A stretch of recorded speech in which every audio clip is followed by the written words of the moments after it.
2 spoon ಹಾಕ್ಕೊತೀನಿ ಅಷ್ಟೇ ಅವನಿಗೆ. ಸ್ವಲ್ಪ ಬ್ಲ್ಯಾಕ್ ಆಗಿಬಿಟ್ಟು ಒಳ್ಳೆಯದು, ತುಂಬ ಯೂಸ್ ಆಗುತ್ತೆ ಮಕ್ಕಳಿಗೆ ಅಂತಲ್ಲ. ನಾನು ಗಟ್ಟಿಗೆ ಮಾಡಿದ್ದೀನಿ, ಯಾಕೆಂದರೆ ಅದಕ್ಕೆ ಕೊಡ್ತೀನಿ, ನನಗೆ ಗಟ್ಟಿ ಇರಬೇಕಲ್ಲ. ಬಟ್ ಒಂದು ಸ್ಟಿಚ್. ನಮಸ್ತೆ ಎಲ್ರಿಗೂ, welcome back to my YouTube channel. ಎಲ್ಲರೂ ಹೇಗಿದ್ದೀರಾ? ಎಲ್ಲರೂ ಸೂಪರ್ ಆಗಿದ್ದೀರಾ ಅಂತ ಭಾವಿಸ್ತಾ ನಾನು ಇವತ್ತಿನ ನನ್ನ ವ್ಲಾಗ್ನ ಸ್ಟಾರ್ಟ್ ಮಾಡ್ತಾ ಇದ್ದೀನಿ.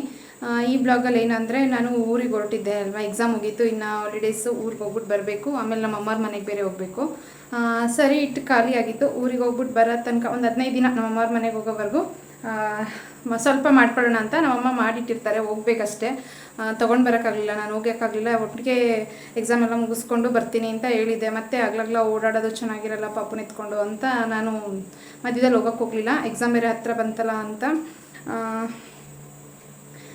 ಇನ್ನು ಸರಿ ಸ್ವಲ್ಪ ಇವತ್ತು ಮಾಡ್ಕೊತಾ ಇದ್ದೀನಿ. ತುಂಬ ಜನ ಕೇಳ್ತಾ ಇದ್ರಿ, ಎಷ್ಟು ತಿಂಗಳು ಇವಾಗ ಎಷ್ಟು ಟೈಮ್ ಸರಿ ಕೊಡ್ತೀರಾ ಮತ್ತು ಹೇಗೆ ಮಾಡ್ಕೊತೀರಾ ಅಂತ. ಸರಿ ಪೌಡ್ರನ್ನ ನಾನು ಯಾವುದೇ ಥರದ ಡ್ರೈ ಫ್ರೂಟ್ಸ್ ಹಾಕಲ್ಲ. ರಾಗಿನ ತೊಳೆದು ಒಣಗಿಸಿದ್ದೆ, ಲಾಸ್ಟ್ ವೀಡಿಯೋದಲ್ಲಿ ತೋರಿಸಿದ್ದೆ. ಅದನ್ನು ಮಿಲ್ಗೆ ಹಾಕಿಸ್ಕೊಂಡು ಬಂದುಬಿಟ್ಟು ಬಟ್ಟೆಯಲ್ಲಿ ಜಾಲಿಸ್ಕೋಬೇಕು. ಜರಡೆಲಾದರೆ ತುಂಬ ರಫ್ ಎಲ್ಲ ಬಂದುಬಿಡುತ್ತೆ. ಬಟ್ಟೆಯಲ್ಲಿ ಜಾಲಿಸ್ಕೊಂಡ್ರೆ ಫುಲ್ ಫೈನ್ ಪೌಡ್ರ್ ಬರುತ್ತೆ. ಅದನ್ನು ಇವಾಗ ಮಾಡ್ಕೊತೀನಿ, ಹಾಗೆ ನಿಮ್ಮ ಜೊತೆ ಶೇರ್ ಮಾಡ್ಕೊತೀನಿ. ಇನ್ನು ಅದಕ್ಕೆ ಡ್ರೈ ಫ್ರೂಟ್ಸ್ ಎಲ್ಲ ಯಾವ ಥರದ್ದು ಹಾಕಲ್ಲ, ಬರೀ ಜೀರಿಗೆ ಮೆಂತ್ಯ ಅಷ್ಟೇ ಹಾಕೋದು ನಾವು. ನಾನು ಡ್ರೈ ಫ್ರೂಟ್ಸ್ನೆಲ್ಲ 9 ಮಂತ್ಸ್ವರೆಗೂ, 1 ವರ್ಷದವರೆಗೂ ಕೊಡಲ್ಲ.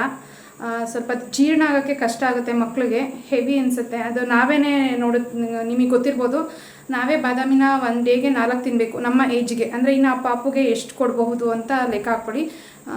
ಆ ಮೈಂಡ್ ಸೆಟ್ಟಲ್ಲಿ ನಾನು ಕೊಡಲ್ಲ ಅಷ್ಟೇ. ಕೊಡೋರು ಅವ್ರ ಇಷ್ಟ, ನಾನೇನು ಅದಕ್ಕೆ ಇದು ಮಾಡಲ್ಲ. ಸರಿ ತಪ್ಪು ಅಂತ ನನಗೆ ಗೊತ್ತಿಲ್ಲ 100%. ನಾನು ಆ ಮೈಂಡ್ ಸೆಟ್ಟಲ್ಲಿ ಯೋಚನೆ ಮಾಡ್ತೀನಿ. 2 ಟೈಮ್ ಕೊಡಬೇಕಲ್ವ, 6 ತಿಂಗಳು ತುಂಬ್ತಾ ಬರ್ತೈತೆ ನಮ್ಮ ಪಾಪುಗೆ. ಅದಕ್ಕೋಸ್ಕರ 1 ಟೈಮ್ ಸಾಕಾಗಲ್ಲ, ಊಟ ಸಾಕಾಗಲ್ಲ ಮಕ್ಕಳಿಗೆ, ಸರಿನೇ ಆಗಲಿ. ಮತ್ತು ಇನ್ನೊಂದು ಟೈಮ್ ಕೊಡಲೇಬೇಕಾಗುತ್ತೆ. ಹಾಲು ಈಗ ಕಡಿಮೆ ಆಗ್ತಾ ಇರುತ್ತೆ, ಅವ್ರಿಗೆ ಹೊಟ್ಟೆ ಹಸಿವು, ಆಟಗಳು ಜಾಸ್ತಿ ಆಗ್ತಾ ಇರುತ್ತೆ. ಮೊದಲಾಂದರೆ ಮಲಗಿರ್ತಾರೆ, ಹಾಲು ಚೆನ್ನಾಗಿರುತ್ತೆ. ಈಗ ಬೆಳೀತಾ ಅವರು ಆಟ ಆಡ್ತಾ ಇರ್ತಾರೆ, ಕೈ ಕಾಲು ಆಡಿಸೋದು ಆಗಲಿ, ತೆವಿಯೋಕ್ಕೆ ಸ್ಟಾರ್ಟ್ ಮಾಡೋದು, ನಿಂತ್ಕೊಳ್ಳೋಕ್ಕೆ, ಕುತ್ಕೊಳ್ಳೋಕ್ಕೆ, ಎತ್ಕೊಳ್ಳೋಕ್ಕೆ 1 ನಿಮಿಷನೂ ಕೈಕಾಲು ಸುಮ್ಮನೆ ಇರೋಲ್ಲ. ನಮ್ಮ ಪಾಪುಂದೇನೆ ಮಂಚ ಅವನು ಎದ್ದಿದ್ರೆ 2-3 ರೌಂಡ್ ಹಾಕ್ಕೊಂಡು ಬರ್ತಾನೆ, ಉಳ್ಕೊಂಡು ಆಗ್ತಾನೆ ಇರ್ತಾನೆ. ನಿದ್ದೆ ಬರೋ ತನಕ ಸಾಕಾಗೋದು ಇಲ್ಲ. ಮಕ್ಳಿಗೆ ಎನರ್ಜಿ ಜಾಸ್ತಿ ಇರುತ್ತೆ ಅಂತಾರಲ್ಲ, ಆ ಎನರ್ಜಿಗೆ ನಾವು ಇನ್ನೊಂಚೂರು ಬೂಸ್ಟ್ ಹಾಕಬೇಕಲ್ವ, ಅದಕ್ಕೆ ಪೌಡ್ರ್ ಮಾಡ್ಕೊತಾ ಇದ್ದೀನಿ. ಬನ್ನಿ ಅದನ್ನು ನಿಮ್ಮ ಜೊತೆ ಶೇರ್ ಮಾಡ್ಕೊತೀನಿ. ಅದನ್ನು ಹೇಗೆ ಮಾಡ್ಕೊಡ್ತೀನಿ ಅನ್ನೋದನ್ನು ತೋರಿಸ್ತೀನಿ. ಇಲ್ಲಿ ನಾನು ರಾಜಮುಡಿ ಅಂತಾರಲ್ಲ, ದುರ್ಗಾ ರಾಜಮುಡಿ ರೈಸ್ ತೊಗೊಂಡಿದ್ದೀನಿ, 1 ಬಟ್ಲಷ್ಟು. ಇದಕ್ಕೆ 1 ಸ್ಪೂನಷ್ಟು ತೊಗರಿಬೇಳೆ, 1 ಸ್ಪೂನಷ್ಟು ಮಸೂರ್ ದಾಲ್, 1 ಸ್ಪೂನಷ್ಟು ಹೆಸರುಬೇಳೆ, ಇದಿಷ್ಟು ಹಾಕಿದ್ದೀನಿ.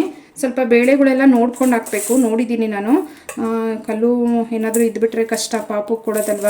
ಏನಾದರೂ ಮಿಕ್ಸ್ ಆಗಿರುತ್ತೆ ಅಂಗಡೀಲಿ, ಹೇಳೋದಕ್ಕಾಗಲ್ಲ. ಇದಿಷ್ಟೆಲ್ಲ ಚೆನ್ನಾಗಿ ವಾಶ್ ಮಾಡ್ಕೊಳ್ಳೋದು. ನಾನು ದುರ್ಗಾ ರಾಜಮುಡಿ ತೊಗೊಂಡಿದ್ದೀನಿ. ನೀವು ಯಾವುದಾದ್ರೂ ಇನ್ಸ್ಟೆಂಟ್ ಪೌಡ್ರನ್ನ ರೆಡಿ ಮಾಡ್ಕೊತಾ ಇದ್ದೀನಿ, ಸಿರ್ಲಾಕ್ ಪೌಡ್ರನ್ನ.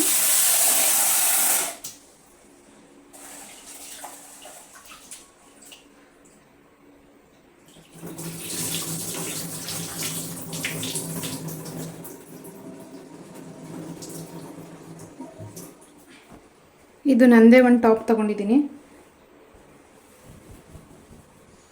ಹಳೇದು ಬಟ್ಟೆ.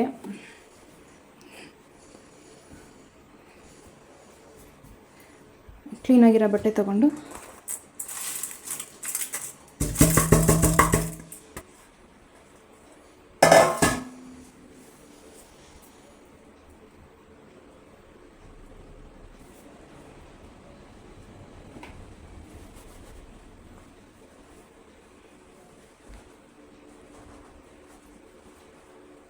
ಹಿಂಗೆ ಬೇಗ ಒಣಗಿಕೊಳ್ಳುತ್ತೆ. ಬಟ್ ಒಳಗಡೆನೂ ಹಿಂಗೆ ಜಾಸ್ತಿ ಏನಿಲ್ವಲ್ಲ, ತೆಳ್ಳಗೆ ಹಾಕ್ಬಿಟ್ಟು ಫ್ಯಾನ್ಗಿನ ಹಾಕಿದ್ರೆ ನೀಟಾಗಿ ಡ್ರೈ ಆಗುತ್ತೆ. ಆಚೆ ಧೂಳಾಗ್ಬೋದು, ಇಲ್ಲೇ ಬೇಗ ಡ್ರೈ ಆಗುತ್ತೆ. ಹಿಂಗೆ ಒರೆಸಿದ್ದೀನಲ್ಲ, ಸೊ ಡ್ರೈ ಆಗಿಬಿಡುತ್ತೆ ಬೇಗ. ಇಲ್ಲಿ ಆಚೆ ಏನಿಡಲ್ಲ, ಆಚೆ ಬಿಸಿಲಿಗೆ ಇಟ್ಟರೆ ಚೆನ್ನಾಗಿರುತ್ತೆ ಒಂದು ಬಟ್ಟೆ ಮುಚ್ಚಿ. ಬಟ್ ಧೂಳು ಆಗ್ಬೋದು, ಜಾಸ್ತಿ ಧೂಳು ಆಚೆ. ನಮ್ಮ ಮನೇಲಿ ನಾನು ಯಾವುದೇ ಥರದ ಹಸಿ ಕಸನ ಕಸಿ ಗಾಡಿಗೆ ಹಾಕಿ ವೇಸ್ಟ್ ಮಾಡಲ್ಲ. ತರಕಾರಿ ಸಿಪ್ಪೆ, ಹಣ್ಣಿನ ಸಿಪ್ಪೆ, ಆ ಥರ ಏನೇ ಇದ್ರೂ ಎಲ್ಲ ಎತ್ತಿಟ್ಬಿಟ್ಟು ನಮ್ಮ ಮನೆ ಹತ್ರ ಹಸುಗಳು ಬರ್ತವೆ, ಅದಕ್ಕೆ ಕೊಡ್ತೀನಿ. ಈ ಬೇಸಿಗೆಯಲ್ಲಿ ಅಂತೂ ಪಾಪ ಆಚೆ ಒಣಗಿರೋದ್ರಿಂದ ಅವಕ್ಕೇನೂ ಸಿಗೋದಿಲ್ಲ. ಹಾಗಾಗಿ ಈ ಥರ ಬಕೀಟಲ್ಲಿ ಎತ್ತಿಟ್ಬಿಟ್ಟು ಅವು ಬತ್ತಿದಂಗೆ ಕೊಡ್ತೀನಿ, ತಿನ್ಕೊಂಡು ಹೋಗ್ತವೆ. ಇದು ಫುಲ್ಲು ಡ್ರೈ ಆಗಿದೆ. ಈಗ ಇದನ್ನು ಬಾಣಲಿಲಿ ಹಾಕ್ಬಿಟ್ಟು ಡ್ರೈ ರೋಸ್ಟ್ ಮಾಡೋಣ.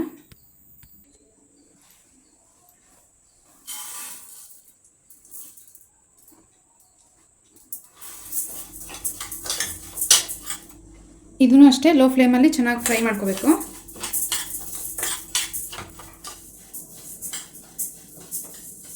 ನೋಡಿ ಇದೀಗ ಆಗಿದೆ ನೋಡಿ, ಕಲರ್ ಚೇಂಜ್ ಆಗೈತೆ ಮತ್ತು ಅದು ಫ್ಲೇವರ್ ಬರುತ್ತೆ.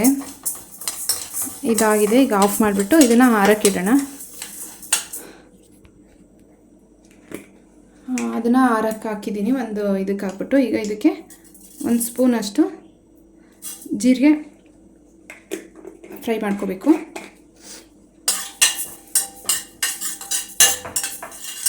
ಇದು ಲೋ ಫ್ಲೇಮಲ್ಲಿ ಚೆನ್ನಾಗಿ ಚಟ ಅನ್ನೋ ತನಕ ಫ್ರೈ ಮಾಡ್ಕೋಬೇಕು.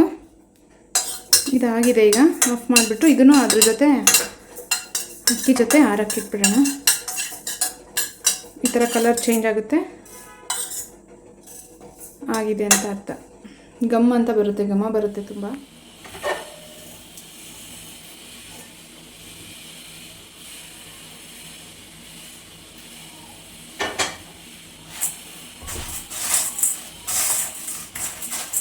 ಇದು ಆರ್ಕೊಂಡಿದೆ. ಇವಾಗ ಮಿಕ್ಸಿಗೆ ಹಾಕ್ಕೊಂಡು ಪೌಡ್ರ್ ಮಾಡ್ಕೊಳ್ಳೋಣ.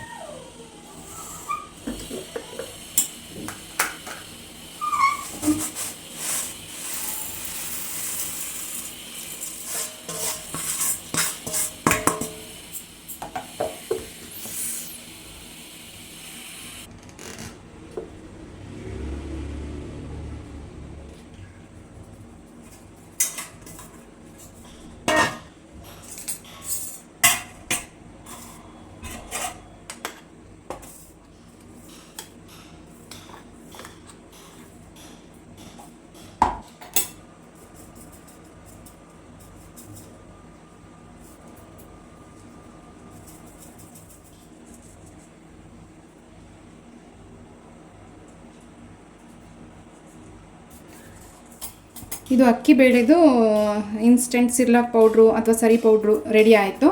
ಇದೊಂದು ಬಾಕ್ಸಿಗೆ ಹಾಕ್ಕೊಂಡು ಹೇರ್ ಟೈಟ್ ಬಾಕ್ಸಿಗೆ ರೆಡಿ ಮಾಡ್ಕೊಳ್ತೀನಿ. ನೀವು ಟ್ರೈ ಮಾಡಿಬಿಟ್ಟು ಹೇಗಿತ್ತು ಅಂತ ಕಮೆಂಟ್ ಮಾಡಿ. ಇಷ್ಟ ಆಗಿದೆ ಪುಡಿ. ಇದಕ್ಕೊಂದು ಸ್ಪೂನ್ ಹಾಕ್ಕೊಂಡು ಹೇರ್ ಟೈಟ್ ಥರ ಕ್ಯಾಪ್ಲೋಸ್ ಮಾಡಿ ಇಟ್ಕೊಂಡ್ರೆ ಬೆಸ್ಟು. ಇನ್ನು ಬೆಟ್ಟದ ನೆಲ್ಲಿಕಾಯಿ ಈ ಥರ ಆಗ್ಬಿಟ್ಟಿದೆ, ಸ್ವಲ್ಪ ಬ್ಲ್ಯಾಕ್ ಆಗಿಬಿಟ್ಟೈತೆ. ನಾವು ಊರಿಗೆಲ್ಲ ಹೋದರೆ ಇನ್ನು ಇದು ಫುಲ್ಲು ವೇಸ್ಟ್ ಮಾಡೋದು ಬೇಡ, ಅದಕ್ಕೆ ಗೊಜ್ಜು ಥರ ಮಾಡಿಟ್ಬಿಡೋಣ ಅಂತ ತುರಿದ್ಬಿಟ್ಟು ಮಾಡ್ಕೊತಾ ಇದ್ದೀನಿ. ಇದು ಸ್ವಲ್ಪ ಬ್ಲ್ಯಾಕ್ ಆಗೈತೆ ಅಷ್ಟೇ, ಏನಾಗಲ್ಲ. ಒಳಗಡೆ ಎಲ್ಲ ವೈಟ್ಗೆ ಚೆನ್ನಾಗಿದೆ. ಇದೊಂದು ಮೇಲ್ಗಡೆ ಮಾತ್ರ ಸಿಪ್ಪೆ ಒಂದು ಚೂರು ಬ್ಲ್ಯಾಕ್ ಆಗಿಬಿಟ್ಟೈತೆ. ಏನು ವೇಸ್ಟ್ ಮಾಡೋದು ಬೇಡ, ತುಂಬ ಒಳ್ಳೇದಲ್ವ ಇದು. ಗೊಜ್ಜು ಮಾಡಿಟ್ರೆ ಖಾಲಿ ಆಗುತ್ತೆ ಅಂತ ಮಾಡ್ತಾಯಿದ್ದೀನಿ. ಬನ್ನಿ ಹಾಗೆ ನಿಮ್ಮ ಜೊತೆ ಶೇರ್ ಮಾಡ್ಕೊತೀನಿ.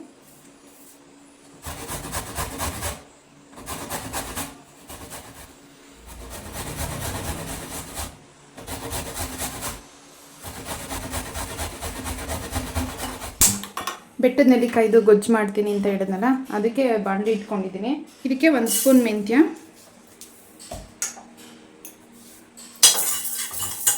ಇದೊಂದು ಸ್ವಲ್ಪ ಇದು ಮಾಡಬೇಕು, ಫ್ರೈ ಆಗಬೇಕು ಮೆಂತ್ಯ. ಅದರ ಜೊತೆಗೆ 1 ಸ್ಪೂನಷ್ಟು ಜೀರಿಗೆ,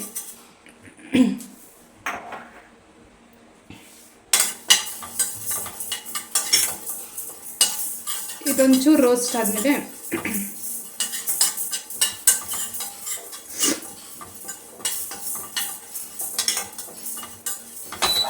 ಇದು ಲೋ ಫ್ಲೇಮಲ್ಲೇ ಇದು ಚೆನ್ನಾಗಿ ರೋಸ್ಟ್ ಆಗಬೇಕು. ಇದು ಸ್ವಲ್ಪ ಅರೋಮಾ ಬರೋ ಟೈಮಲ್ಲಿ ಒಂದು ಅರ್ಧ ಭಾಗ ಆಗಿದೆ. ಈಗ ಇದು 5 ಬ್ಯಾಡಗಿ ಮೆಣಸಿನ್ಕಾಯಿ, ಒಂದು 5 ಖಾರ ಮೆಣಸಿನ್ಕಾಯಿ ಹಾಕ್ತಾಯಿದ್ದೀನಿ. ಇದ್ರ ಜೊತೆ ಇದು ಕೂಡ ಫ್ರೈ ಆಗಬೇಕು. ಬೇಕಂದರೆ ಇದನ್ನ ಒಣಮೆಣ್ಸಿನ್ಕಾಯಿ ಮಾಡ್ಕೊಬೋದು. ನಾನು ಅದಕ್ಕೆ ಅದನ್ನು ಅರ್ಧ ಭಾಗ ಮಾಡೋ ಟೈಮಲ್ಲಿ ಇದನ್ನು ಹಾಕ್ಕೊಂಡಿರೋದು.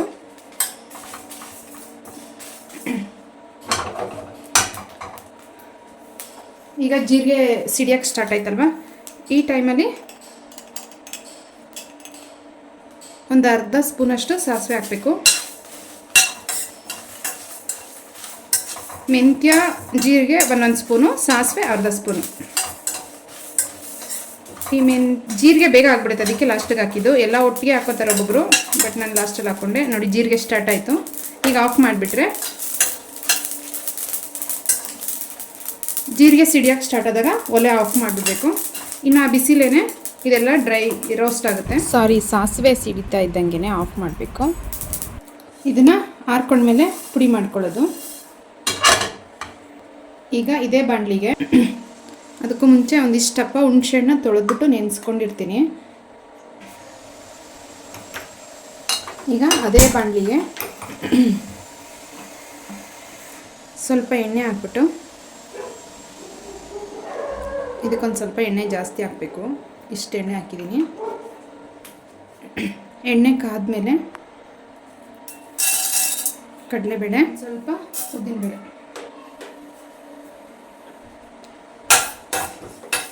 ಕಡಲೆಬೇಳೆ ಉದ್ದಿನಬೇಳೆ ಒಂಚೂರು ಫ್ರೈ ಆದಮೇಲೆ ಒಂಚೂರು ಸಾಸಿವೆ ಹಾಕಬೇಕು. ಬೇಕಂದರೆ ಹಿಂಗಿದ್ರೆ ಹಿಂಗೆ ಹಾಕ್ಕೊಡಿ, ಹಿಂಗೆ ಹಾಕಿಲ್ಲ ನಾನು. ಅದಾದಮೇಲೆ ಜಜ್ಜಿದಂಥ ಬೆಳ್ಳುಳ್ಳಿ ಆದಮೇಲೆ ತುರಿದಿಕ್ಕಿದ್ನಲ್ಲ ಬೆಟ್ಟದ ನೆಲ್ಲಿಕಾಯಿ ತುರಿದಿರೋದು,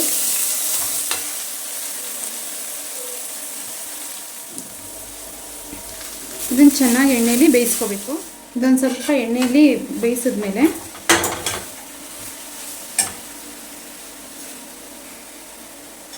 ಕಲ್ಲುಪ್ಪು ಹಾಕ್ಕೊಳ್ಳಿ, ಎಷ್ಟು ಬೇಕೋ ಟೇಸ್ಟಿಗಷ್ಟು. ಒಂಚೂರು ಅರಿಶಿನ ಪುಡಿ,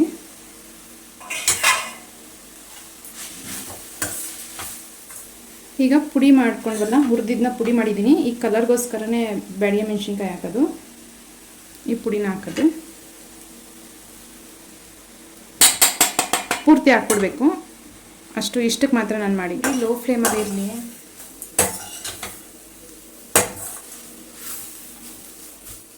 ಇದಕ್ಕೆ ಕ್ಯೂಚಿರೋಂಥ ಹುಣಸೆಹಣ್ಣು ನೆನೆಸ್ಕೊಂಡಿದ್ವಲ್ಲ ಅದನ್ನು ಕ್ಯೂಚ್ಬಿಟ್ಟು ಚೆನ್ನಾಗಿ ಅದ್ರ ಜ್ಯೂಸ್ ಬಿಟ್ಕೊಬೇಕು.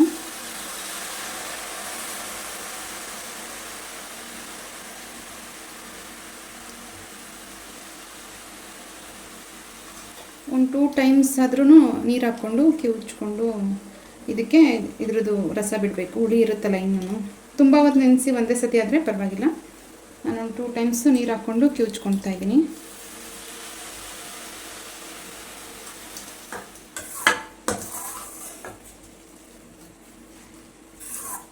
ಎಣ್ಣೆ ಬಿಡೋ ಫ್ರೈ ಮಾಡಬೇಕು. ನಾನು ಇವಾಗ ಇದಕ್ಕೆ ಕರ್ಬೇವಿನ ಸೊಪ್ಪು ಹಾಕ್ತಾಯಿದ್ದೀನಿ. ಒಂದು ಸ್ವಲ್ಪ ಒಗ್ಗರಣೆಗೆ ಹಾಕೋರು ಹಾಕ್ಕೊಳ್ಳಿ, ನಾನು ಲಾಸ್ಟಲ್ಲಿ ಹಾಕ್ಕೋತೀನಿ. ಒಗ್ಗರಣೆಯಲ್ಲಿ ಸಿಡಿದ್ಬಿಡುತ್ತೆ, ತೊಳೆದಿರ್ತೀನಲ್ಲ ಸಿಡಿದ್ಬಿಡುತ್ತೆ ಅಂತ ಭಯ, ಅದಕ್ಕೆ ಮಧ್ಯದಲ್ಲಿ ಹಾಕ್ತೀನಿ. ಆಮ್ಲ ಇದು ಬೆಟ್ಟು ನೆಲ್ಲಿಕಾಯಿ ಹಾಕಿದ್ಮೇಲೆ ಹಾಕಬೇಕಿತ್ತು, ಮರ್ತಿದ್ದೆ. ಅವಾಗ ತಾನೇ ತೊಳೆದಿರ್ತೀನಿ ಕರ್ಬೇವಿನ ಸೊಪ್ಪು, ಅದು ಎಣ್ಣೆಗೆ ಹಾಕಿದ ತಕ್ಷಣ ಚಟ ಚಟ ಅಂತ ಸಿಡಿದ್ಬಿಡುತ್ತೆ. ಅದಕ್ಕೆ ಏನಾದರೂ ಒಂದು ಹಾಕ್ಬಿಟ್ಟು ಬೆಳ್ಳುಳ್ಳಿನೂ ಆಮೇಲೆ ಹಾಕೋತೀನಿ. ಇದು ಚೆನ್ನಾಗೆ ಬೇಯಬೇಕೀಗ. ಬೆಂದು ಎಣ್ಣೆ ಬಿಟ್ಕೋಬೇಕು. ಆಮ್ಲದ್ದು ಟೇಸ್ಟೇ ಒಂಥರ, ಅಥವಾ ಖಾರ ಅದೇನು ಹುಳಿನೂ ಅಲ್ಲ ಕಹಿನೂ ಅಲ್ಲ ಆ ಥರ. ಇನ್ನು ಹುಣಸೆ ಹುಳಿ ಬಿಟ್ಟಿದ್ದೀನಿ, ಇದ್ರ ಉಪ್ಪು ಖಾರ ಅದ್ರ ಜೊತೆ ಒಂಚೂರು ಸ್ವೀಟ್ನೆಸ್ ಹಾಕ್ಕೊಂಡ್ರೆ ಅದೊಂಥರ ಟೇಸ್ಟ್ ಚೆನ್ನಾಗಿರುತ್ತೆ.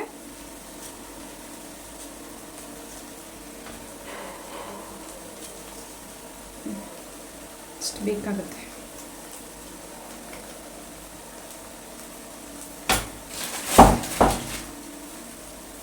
ಇದನ್ನು ಹಾಕ್ಬಿಟ್ಟು ಚೆನ್ನಾಗಿ ಮಿಕ್ಸ್ ಮಾಡಿಕೊಂಡ್ರೆ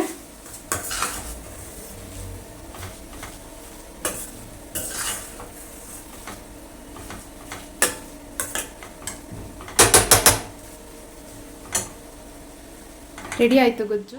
ಬಿಸಿ ಬಿಸಿ ಅನ್ನಕ್ಕೆ ಗೊಜ್ಜಂತೂ ತುಂಬ ಚೆನ್ನಾಗಿ ಬಂದೈತೆ. ಸೇಮ್ ಪುಳಿಯೋಗರೆ ಥರನೇ ಬರುತ್ತೆ. ಮಕ್ಕಳು ತಿನ್ನಲ್ಲ ಅನ್ನೋರಿಗೆ ಈ ಥರ ಮಾಡಿಕೊಟ್ರೆ ಬೆಟ್ಟದ ನೆಲ್ಲಿಕಾಯಿ ತುಂಬ ಒಳ್ಳೆಯದು.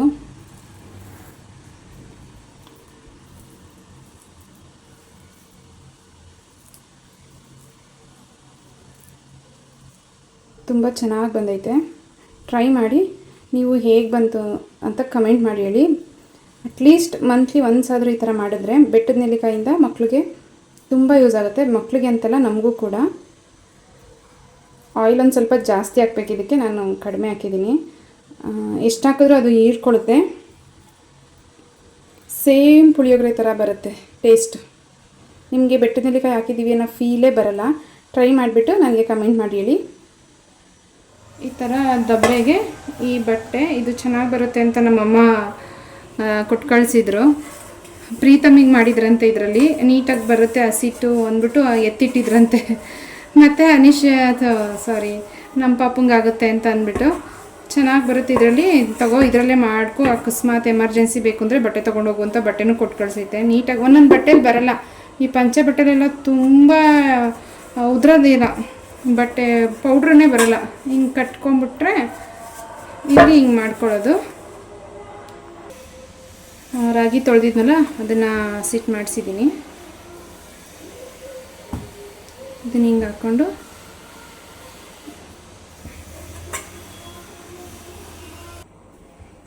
ಈ ಥರ ಮಾಡಿಕೊಂಡ್ರೆ ನೀಟಾಗಿ ಬೀಳುತ್ತೆ. ಬೇರೆ ಪಂಚೆ ಬಟ್ಟೆ ವೈಟದು ಬೇರೆದು ಹಾಕ್ಕೊಳ್ಳಿ, ಆಗಲ್ಲ. ಈ ಥರ ನೋಡಿಕೊಂಡು ಬಟ್ಟೆ ತೊಗೊಂಡ್ರೆ ಚೆನ್ನಾಗಿರುತ್ತೆ. ಬರೋದೇ ಇಲ್ಲ, ಎಷ್ಟು ಹೊತ್ತು ಮಾಡಿದ್ರೂ ಒಂದಿಷ್ಟು ಪುಡಿ ಬರೋಲ್ಲ. ಇದ್ರಲ್ಲಿ ಸ್ವಲ್ಪ ಬೇಗ ಉದುರು ಬಿಡುತ್ತೆ ಅಂತ ಇದನ್ನು ತೊಗೊಂಡಿರೋದು. ಸೀರೆ ಬಟ್ಟೆ ಇದು ಒಗ್ದು ನಮ್ಮಮ್ಮ ಕೊಟ್ಟು ಕಳಿಸಿತ್ತು. ಇದರಲ್ಲೇ ಬೇಕಂದರೆ ಅಕಸ್ಮಾತು ಅಂತ ಎಮರ್ಜೆನ್ಸಿಗೆ ತೊಗೊಂಡೋಗಿರು ಅಂತ ಕೊಟ್ಟು ಕಳಿಸಿದ್ರು. ನಾನು ಬಂದುಬಿಡ್ತೀನಿ ಬೇಡ ಅಂತ ಹೇಳ್ತಿದ್ದೆ. ಏನಾದರೂ ತರದಿಲ್ಲ ಅಂದಿದ್ರೆ ಇವಾಗ ನನ್ನ ಬಟ್ಟೆ ಯಾವುದಾದ್ರೂ ವೇಲ್ ಬಟ್ಟೆ ಹುಡುಕ್ಬೇಕಿತ್ತು. ಉದ್ರಲ್ಲ ಸ್ವಲ್ಪ ಕಷ್ಟ ಆಗುತ್ತೆ, ಇದರಲ್ಲಾದರೆ ಬೇಗ ಬಂದುಬಿಡುತ್ತೆ.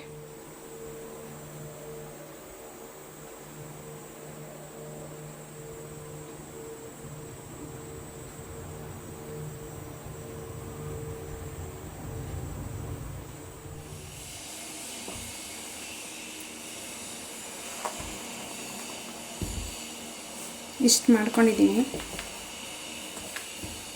ತುಂಬ ಫೈನ್ ಪೌಡ್ರಾಗಿ ಬರುತ್ತೆ. ಇಲ್ಲಿ ಜೀರಿಗೆ 1 ಸ್ಪೂನು, ಮೆಂತ್ಯ 1 ಸ್ಪೂನ್ ತೊಗೊತೀನಿ. ಒಂದೊಂದೇ ಸ್ಪೂನು ರಾಗಿ ಹಸಿಟ್ಟು ಸರಿ. ಇದಕ್ಕೆ ಒಂಚೂರು ಎಕ್ಸ್ಟ್ರಾ ಆದರೆ ಏನಾಗಲ್ಲ. ಜೀರಿಗೆ, ಮೆಂತ್ಯ ಸ್ವಲ್ಪ ಕಡಿಮೆ ಇರಬೇಕು.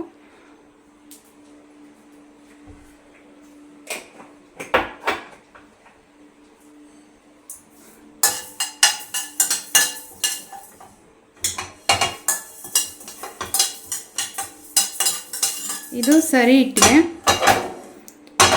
1 ಸ್ಪೂನು. ಲಾಸ್ಟ್ ಒಂದು ವಿಡಿಯೋ ಮಾಡಿದ್ದೀನಿ, ಅದರಲ್ಲಿ ಡೀಟೇಲಾಗಿ ಹೇಳಿದ್ದೀನಿ. 2 kg ಹಸಿಟ್ಟು ಮಾಡಿದ್ದು ನಮ್ಮಮ್ಮ. ಅದಕ್ಕೆ ಎಷ್ಟೆಷ್ಟು ಹಾಕಿದ್ರು ಅಂತ ಅಂದ್ಬಿಟ್ಟು ಡೀಟೇಲಾಗಿ ಕೇಳಿಬಿಟ್ಟು ಹೇಳಿದ್ದೀನಿ. ನಾನಿಲ್ಲಿ ಸ್ವಲ್ಪ ಮಾಡ್ಕೊಳ್ಳೋದ್ರಿಂದ 1 ಸ್ಪೂನ್ ಹಾಕ್ಕೊತಾ ಇದ್ದೀನಿ. ನಾನು ತುಂಬ ಜಾಸ್ತಿ ಮಾಡ್ತಾಯಿಲ್ಲ. ಒಂದು 15 ಡೇಸ್ಗೆ ಹಾಕ್ಬೇಕಷ್ಟೇ, ನನಗೆ ಸಾಕು. ಆಮೇಲೆ ನಮ್ಮಮ್ಮ ಮಾಡಿರೋದನ್ನ ತೊಗೊಳ್ತೀನಿ, ಅಲ್ಲಿಗೆ ಹೋಗ್ತೀನಲ್ಲ.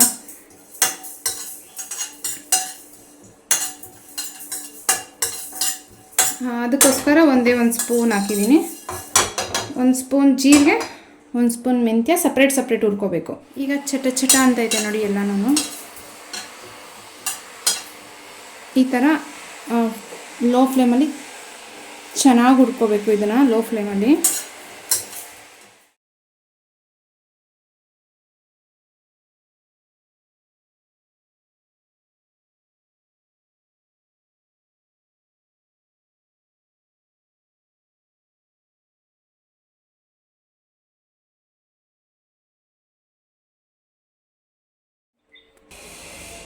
ಇದು ಚೆನ್ನಾಗಾಗಿದೆ. ಈಗ ಆರ್ಕೊಂಡ್ಮೇಲೆ ಚೆನ್ನಾಗೇ ಫ್ರೈ ಮಾಡಬೇಕು. ಕಹಿ ಬಂದ್ಬಿಡುತ್ತಲ್ಲ ಮೆಂತ್ಯ, ಅದಕ್ಕೋಸ್ಕರ. ಜೀರಿಗೆನೂ ಅಷ್ಟೇ ಚೆನ್ನಾಗಿ ಜೀರ್ಣ ಆಗುತ್ತೆ. ನಾವೇನು ಅಂದರೆ ಮೆಂತ್ಯ ಜೀರಿಗೆ ಜಾಸ್ತಿ ಕೊಡ್ತೀವಿ ಮಕ್ಕಳಿಗೆ. ಯಾಕಂದರೆ ಜಾಸ್ತಿ ಅಂದರೆ ಎಲ್ಲದರಲ್ಲೂ ಮೆಂತ್ಯ ತುಂಬ ಸ್ಟ್ರೆಂತ್ ಅಂತ ಕೊಡ್ತೀನಿ. ನಾನು ಮೆಂತ್ಯ ಬಗ್ಗೆ ಏನು ಹೇಳಂಗಿಲ್ಲ, ಎಲ್ರಿಗೂ ಗೊತ್ತಲ್ಲ. ಈ 2 ಒಂದೊಂದು ಸ್ಪೂನು ಪೌಡ್ರ್ ಮಾಡ್ಕೊಳ್ತೀನಿ. ಇದು ಸರಿ ಹಸಿಟ್ಟಿಗೆ.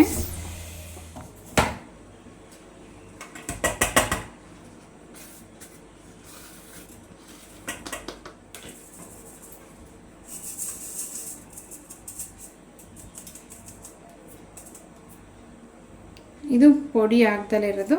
ಇದಿಷ್ಟು ಸರಿ ಹಸಿಟ್ಟಿಗೆ. ಇದಕ್ಕೆ ಈ ಪುಡಿನ ಮಿಕ್ಸ್ ಮಾಡ್ಕೊಂಬಿಡೋದು.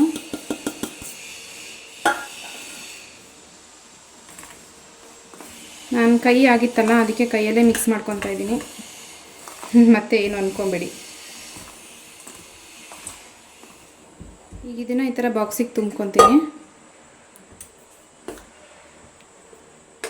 ನೋಡಿ ಇಷ್ಟ ಆಯ್ತು ಅಷ್ಟೇ. ಇದರಲ್ಲಿ ಈ ಥರ ಸ್ಪೂನ್ ಹಾಕಿ ಇಟ್ಬಿಡ್ತೀನಿ. ಇದರಲ್ಲಿ 2 ಸ್ಪೂನ್ ಹಾಕ್ಕೊತೀನಿ ಅಷ್ಟೇ, ಅವನಿಗೆ ಜಾಸ್ತಿ ಏನು ಹಾಕೋಕ್ಕೋಗಲ್ಲ.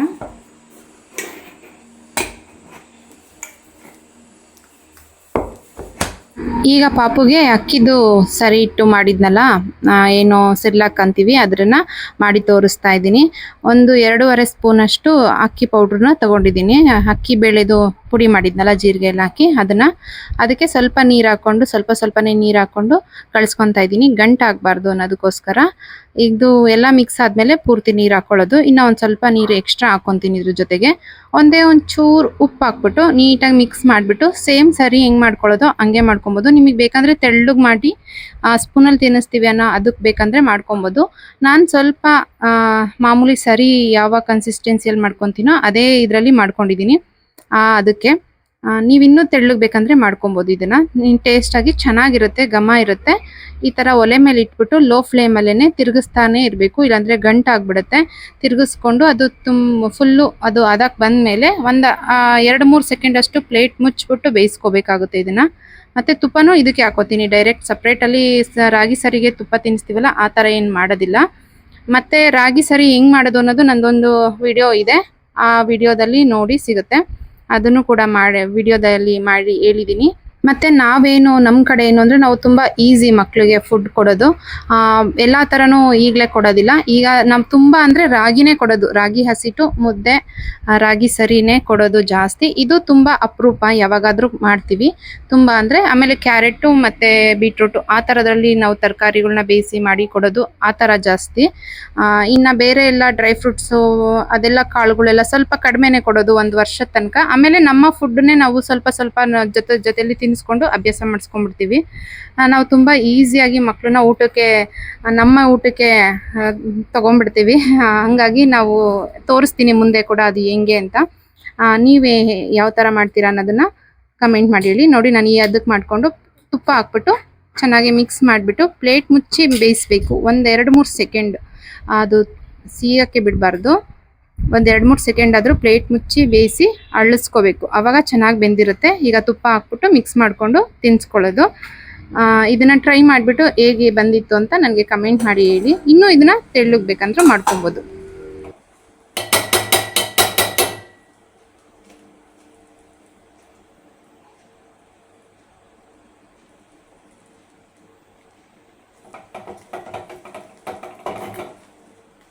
ಆಫ್ ಮಾಡಿಬಿಟ್ಟು ಇದಕ್ಕೆ ತುಪ್ಪ ಹಾಕ್ಕೊಂಡಿದ್ದೀನಿ 1 ಸ್ಪೂನಷ್ಟು.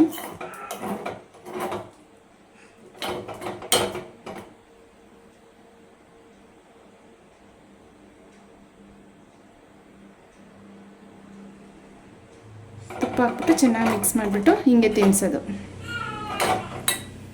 ಹಾಗೆ ನನ್ನ ವ್ಯೂವರ್ ಒಬ್ಬರು ಕೇಳಿದರು, ಅಕ್ಕ ನೀವು ಪ್ರೆಗ್ನೆನ್ಸಿಯಿಂದ ಯೂಸ್ ಮಾಡೋ ಬಟ್ಟೆನ ನಾನು ಲಿಂಕ್ ಹೇಳಿ ಅದ್ರ ಬಗ್ಗೆ ಹೇಳಿ ಸಜೆಸ್ಟ್ ಮಾಡಿ, ನಮಗೂ ಯೂಸ್ ಆಗುತ್ತೆ ಅಂತ. ನಾನು ಯೂಸ್ ಮಾಡೋದು ಯಾವ ಥರ ಅಂತ ಅದರದ್ದು ಎಲ್ಲ ಡ್ರೆಸ್ದು ಲಿಂಕ್ ಹಾಕಿರ್ತೀನಿ. ಈಗ ಬಟ್ಟೆ ಪ್ಯಾಕ್ ಮಾಡಬೇಕಾದ್ರೆ ಹಾಗೆ ಊರಿಗೆ ಹೋಗೋಕ್ಕೆ ಬಟ್ಟೆ ಪ್ಯಾಕ್ ಮಾಡ್ತಾಯಿದ್ನಲ್ಲ, ಆವಾಗ ನೆನಪಾಯಿತು, ಕೇಳಿದ್ರಲ್ವ ಇದ್ರದ್ದೊಂದು ಹೇಳಬೇಕು ಅಂತ. ನಾನು ನೋಡಿ ಈ ಥರ ಗೌನ್ಸ್ನ ಜಾಸ್ತಿ ಯೂಸ್ ಮಾಡ್ತೀನಿ. ಜಿಪ್ ಇರುತ್ತೆ, ಈ ಕಡೆ ಜಿಪ್ ಕೊಟ್ಟಿರ್ತಾರೆ. ಇಲ್ಲಾಂದರೆ ಫ್ರಂಟ್ ಬಟನ್ ಬರಬೇಕು, ಆ ಥರ ಶರ್ಟ್ ಥರ. ಈ ಬೇಸಿಗೆಗೂ ಅದಕ್ಕೂ ತುಂಬ ಹಿಂಸೆ ಆಗುತ್ತೆ, ಅದಕ್ಕೆ ಸೆಕೆ ಅಲ್ವಾ ತುಂಬ. ಈ ಥರ ಫ್ರಂಟ್ ಬಟನ್ ಇರಬೇಕು, ಆ ಥರ ಶರ್ಟ್ ಥರದ್ರಲ್ಲಿ ಯೂಸ್ ಮಾಡ್ತೀನಿ. ಅದರದ್ದೆಲ್ಲನೂ ಈ ವಿಡಿಯೋದಲ್ಲಿ ಲಿಂಕ್ ಹಾಕಿರ್ತೀನಿ, ಟ್ಯಾಗ್ ಮಾಡಿರ್ತೀನಿ. ಈ ವಿಡಿಯೋದಲ್ಲಿ ಟ್ಯಾಗ್ ಮಾಡಿರ್ತೀನಿ, ಇದರಲ್ಲಿ ಬರುತ್ತೆ ನೋಡಿ. ಇಂಟ್ರೆಸ್ಟ್ ಇದ್ದರೆ ತೊಗೊಳ್ಳಿ, ಯೂಸ್ ಆಗುತ್ತೆ ನಮಗೂ. ಕೇಳಿ ಅಕ್ಕ ಅಂತ ಒಬ್ಬರು ಕಮೆಂಟ್ ಮಾಡಿದ್ದಕ್ಕೆ ಹೇಳಿ ಅಕ್ಕ ಅಂತ, ಸಾರಿ, ನಿಮ್ಮ ಬಟ್ಟೆಗಳದ್ದು ಲಿಂಕ್ ಕೊಡಿ ಅಂತ ಕೇಳಿದ್ದಕ್ಕೆ ನಾನು ಈ ವಿಡಿಯೋದಲ್ಲಿ ಹೇಳ್ತಾ ಇದ್ದೀನಿ. ಅದ್ರದ್ದು ಲಿಂಕ್ ಕೂಡ ಇದರಲ್ಲಿ ಹಾಕಿರ್ತೀನಿ, ಚೆಕ್ ಮಾಡಿ. ನಾನು ಜಾಸ್ತಿ ಯೂಸ್ ಮಾಡಿದ್ದು ಇದಾಗಲಿ ತುಂಬ ಚೆನ್ನಾಗಿದೆ ಕ್ವಾಲಿಟಿ ಎಲ್ಲ. ಬಟ್ ಒಂದೊಂದು ಸ್ಟಿಚ್ ಹಾಕಿಸ್ಕೊಂಡ್ರೆ ಇನ್ನೂ ಅಂದರೆ ನಾವು ತುಂಬ ದಿನ ಯೂಸ್ ಮಾಡ್ತೀವಲ್ಲ, ಆ 9 ಮಂತ್ಸು ಈ 1 ವರ್ಷ ಟೋಟಲ್ ಹತ್ತತ್ರ 2 ಇಯರ್ಸ್ ಬಟ್ಟೆ ಯೂಸ್ ಮಾಡ್ತೀವಿ. ಅದಕ್ಕೆ ಒಂದೊಂದು ಸ್ಟಿಚ್ ಹಾಕಿಸ್ಕೊಂಡ್ರೆ ಇನ್ನೂ ಸ್ಟ್ರಾಂಗ್ ಆಗಿರುತ್ತೆ. ಇಂಥವು ಸ್ವಲ್ಪ ಸ್ಟಿಚ್ ಬಿಚ್ಕೊಳ್ಳೋ ಚಾನ್ಸಸ್ ಇರುತ್ತೆ. ಜಿಪ್ ಎಲ್ಲ ಚೆನ್ನಾಗಿದೆ, ಕ್ವಾಲಿಟಿ ಜಿಪ್ಪು ಬಟ್ಟೆ ಕ್ವಾಲಿಟಿ ಎಲ್ಲ ಚೆನ್ನಾಗಿದೆ. ಕಾಟನ್ ಪ್ರೆಗ್ನೆನ್ಸಿ ಜರ್ನಿ ಸ್ಟಾರ್ಟ್ ಆದಾಗಿಂದ ಅಪ್ ಟು 2 ಇಯರ್ಸ್ ನಾವು ಈ ಥರ ಕಂಫರ್ಟಬಲ್ ಆಗಿರೋವಂಥ ಬಟ್ಟೆನ ಯೂಸ್ ಮಾಡೋದು ಒಳ್ಳೆಯದಾಗುತ್ತೆ. ಕಾಟನ್ ಬಟ್ಟೆ ಆಗಲಿ ಸಾಫ್ಟ್ ಆಗಿರೋವಂಥ ಬಟ್ಟೆನ ಚೂಸ್ ಮಾಡಿ. ಇನ್ನು ನಾನು ಯಾವುದ್ಯಾವುದು ಡ್ರೆಸ್ನ ತೊಗೊಂಡಿದ್ದೀನಿ ಅದೆಲ್ಲದ್ರದ್ದು ಚೆನ್ನಾಗಿರೋದ್ರನ್ನ ಲಿಂಕ್ ಹಾಕಿರ್ತೀನಿ, ಚೆಕ್ ಮಾಡಿ. ಮತ್ತು ಇನ್ನೊಂದು ವಿಡಿಯೋದಲ್ಲಿ ಸಿಗ್ತೀನಿ. ಇದಾಗಿತ್ತು ಇಷ್ಟು ನನ್ನ ಒಂದು ಪುದು ಫುಡ್ ರೂಟೀನ್ ಆಗಿರ್ಬೋದು. ಈ ವಿಡಿಯೋ ಇಷ್ಟ ಆದರೆ ಪ್ಲೀಸ್ ಲೈಕ್ ಮಾಡಿ, ಹಾಗೆ ಸಬ್ಸ್ಕ್ರೈಬ್ ಮಾಡ್ಕೊಳ್ಳಿ.